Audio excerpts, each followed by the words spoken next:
من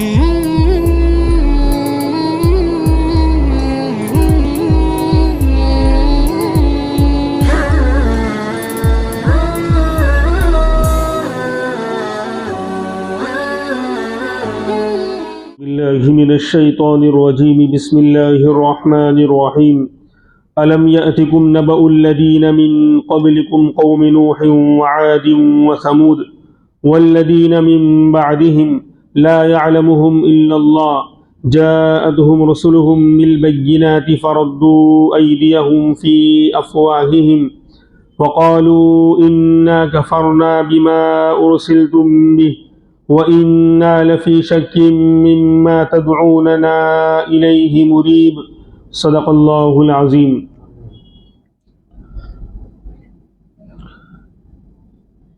سورہ ابراہیم کی یہ 9ویں آیت حضرت موسیٰ علیہ السلام کا بیان اس سے پہلے چل رہا تھا، اور اللہ تبارک و تعالی نے اس سے پہلے آیتوں میں یہ بات بیان فرمائی کہ اپنی نعمت کو یاد دلایا اور اصول اور ضابطہ بتا دیا کہ نعمتوں کی قدردانی کی جائے گی، نعمتوں کا شکر ادا کیا جائے گا تو نعمتوں میں اضافہ ہم کرتے رہیں گے، اور اگر نعمتوں کی ناقدری ہوئی تو پھر ڈرایا گیا کہ ہمارا عذاب سخت ہے، یعنی ہم پکڑ کر سکتے ہیں، معافی کے بھی دروازے کھلے ہوئے ہیں۔ اور اسی بات کو موسیٰ علیہ السلام کی زبانی بھی کہلوا دیا کہ اگر پوری زمین کہ بسنے والے سارے انسان اور بنی اسرائیل خاص طور پر اگر اللہ کی نعمتوں کی ناشکری کرنے والے بن جائیں تو اللہ تو بے نیاز ہے، اللہ کو کوئی پڑی نہیں ہے، یعنی سارے، میں نے پچھلے ہفتے یہ بات آئی تھی کہ پوری انسانیت نافرمان اور فاسق و فاجر بن جائیں تو بھی میرے رب کی شان میں کوئی کمی نہیں آنے والی، اور اگر پوری انسانیت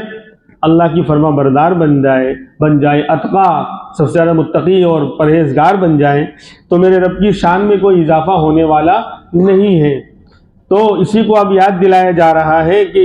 تم سے پہلے بھی بڑی بڑی قومیں آئیں اور ان کو بھی دعوت دی گئی، یہی کہا گیا کہ بھئی نعمتوں کی قدر کرو، اور نعمتوں میں سب سے بڑی نعمت ایمان ہے، اللہ کا تعارف ہے، لا الہ الا اللہ کی دولت ہے، تو اس کی قدر کرو، یعنی ایک اللہ کو پہچانو، توحید کا اقرار کرو، اور اس کے خلاف جو نیگیٹو باتیں ہیں، منفی چیزیں ہیں، کفر و شرک،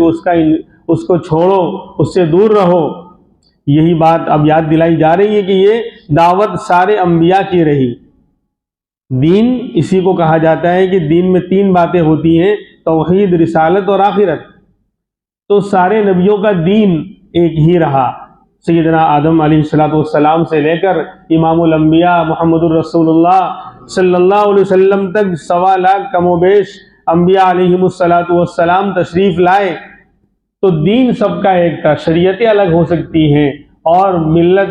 اور احکام کچھ الگ ہو سکتے ہیں، لیکن دین سب کا ایک رہا۔ دین 3 چیزوں کے مجموعے کو کہتے ہیں، توحید، رسالت اور آخرت۔ ہر نبی کے دور میں ان کی قوم کو توحید کا اقرار کرنا، اللہ کو تمام ذات و صفات میں ایک ماننا، قل هو اللہ احد، اللہ الصمد کا قائل ہونا ہر ایک کے لیے ضروری تھا، اور رسالت کا اقرار کرنا، اپنے اپنے نبی جو ان کی طرف بھیجے گئے تھے ہدایت کے لیے، ان کو اللہ کا پیغمبر اور رسول ماننا، اور اللہ کی طرف سے یہ پیغام لانے والے ہیں کہ جو کچھ بھی بیان کر رہے ہیں اپنی طرف سے بیان نہیں کر رہے بلکہ اللہ کا پیغام امت تک پہنچا رہے ہیں، اس بات کا اقرار کرنا بھی ہر نبی کی قوم پر ضروری ہوتا تھا۔ اسی طریقے سے آخرت، کہ یہ دنیا ہی سب کچھ نہیں ہے، یہ تو فانی ہے، اس کے بعد آخرت آنی ہے، اور جس نے کی یہاں پر منمانی ہے تو وہاں اس کو ہوگی بڑی پریشانی ہے۔ تو آخرت میں جو ہے اللہ تبارک و تعالیٰ کے سامنے کھڑے ہونا ہے، اور اچھے برے ہر چیز کا حساب دینا ہے، اور اس پر اللہ کی طرف سے بدلہ اور انعام ملے گا، اچھوں کو اچھا ملے گا، بروں کو برا ملے گا۔ یہ تینوں باتیں ہر نبی کی قوم پر لازم تھی، توحید، رسالت اور آخرت۔ اسی کو یاد دلا رہے ہیں کہ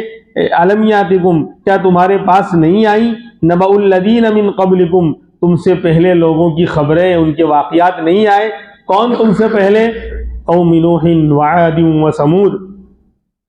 سیدنا نوح علیہ السلام کی قوم آئی، قوم عاد آئی، قوم ثمود آئی۔ نوح علیہ السلام پہلے رسول ہیں، آپ کو معلوم ہے کہ پہلے نبی آدم علیہ السلام ہیں اور پہلے رسول سیدنا نوح علیہ السلام ہیں۔ 1.25 لاکھ انبیاء علیہ السلام میں رسولوں کی تعداد بہت کم ہے، 313 یا 315 دو قول ملتے ہیں کہ ان 1.25 لاکھ انبیاء علیہ السلام میں رسولوں کی تعداد 313 یا 315 ہے۔ اور نبی اور رسول میں تھوڑا سا فرق بھی کیا جاتا ہے، جو مشہور اور سب سے بہتر فرق ہے، ورنہ اقوال تو بہت زیادہ ہیں۔ جب درس ہوتا ہے تو ساری بحثیں اور ساری تفصیلات وہاں مدارس میں جو ہے بیان کی جاتی ہیں، لیکن عوام کے سامنے ساری تفصیل کو بیان کرنا وہ بہت زیادہ اس کا فائدہ نہیں، اس لیے جو یعنی اصل بات ہے اس کو میں بس بیان کرتا ہوں کہ نبی تو عام ہے کہ جس کو بھی مقام نبوت، منصب نبوت سے سرفراز کیا گیا، جو اللہ کی طرف سے اللہ کا پیغام امت کو پہنچانے کے لیے آتا ہے، اور یہ منتخب شدہ عہدہ ہے، یعنی نبوت کا یہ مقام کسب اور محنت اور کوشش سے حاصل نہیں ہو سکتا۔ بندہ متقی پرہیزگار بن سکتا ہے محنت سے، اللہ کا ولی بن سکتا ہے محنت سے، اللہ کے مقربین میں اور صالحین میں بندہ شامل ہو سکتا ہے محنت اور نیکی و تقوی و طہارت کے ذریعے۔ لیکن آدمی کتنا بھی بڑا بن جائے، پوری دنیا کے ہر کونے پر اللہ اللہ کرنے والا بن جائے، پلک جھپکنے کے بقدر بھی اللہ کی نافرمانی نہ کرے، اور وہ چاہے کہ میں اس طرح محنت اور ریاضت اور جد و جہد کے ذریعے مقام نبوت کو حاصل کر لوں، یہ مشکل، یہ ناممکن ہے، کیونکہ یہ تو منتخب شدہ عہدہ ہے۔ اللہ نے جن کو ان پاک باز اور پاک نفوس کو اللہ نے چن لیا، منتخب کر لیا، وہی نبی بنے گا، اور اب تو نبوت کا دروازہ ہی بند ہو چکا۔ بہرحال تو نبی تو اس کو کہا جاتا ہے کہ جس کو اللہ نے مقام نبوت کے لیے منتخب کر لیا۔ 1.25 لاکھ انبیاء علیہ السلام تشریف لائے، اور رسول ان میں بھی خاص ہے۔ رسول کا مقام تو نبی سے بھی اونچا ہے کہ رسول اس کو کہتے ہیں جس کو نبوت کے ساتھ ساتھ کوئی اور خاص فضیلت بھی عطا کی گئی ہو جو طے اور متعین نہیں۔ رسول کس کو کہتے ہیں؟ ہر وہ نبی جس کو نبوت کے ساتھ ساتھ کوئی اور خاص فضیلت بھی، خاص مقام دیا گیا ہو، اور وہ خاص فضیلت، خاص مقام کیا وہ طے نہیں ہے۔ کسی کو نئی کتاب دی جاتی ہے نبی ہونے کے ساتھ ساتھ، کبھی کسی کو نئی شریعت دی جاتی ہے، کبھی کسی کو کچھ اور دیا جاتا ہے۔ سمجھ میں آ رہی بات؟ یہ تعریف رسول کی سب سے زیادہ جو ہے معتبر ہے کہ یعنی ہر رسول جو ہے وہ نبی ضرور ہوگا، نبی کے بعد سب سے اوپر کا درجہ رسالت کا ہے۔ بات سمجھ رہے ہیں؟ ہر نبی رسول ضرور ہوگا، لیکن ہر رسول کا نبی ہونا ضروری نہیں۔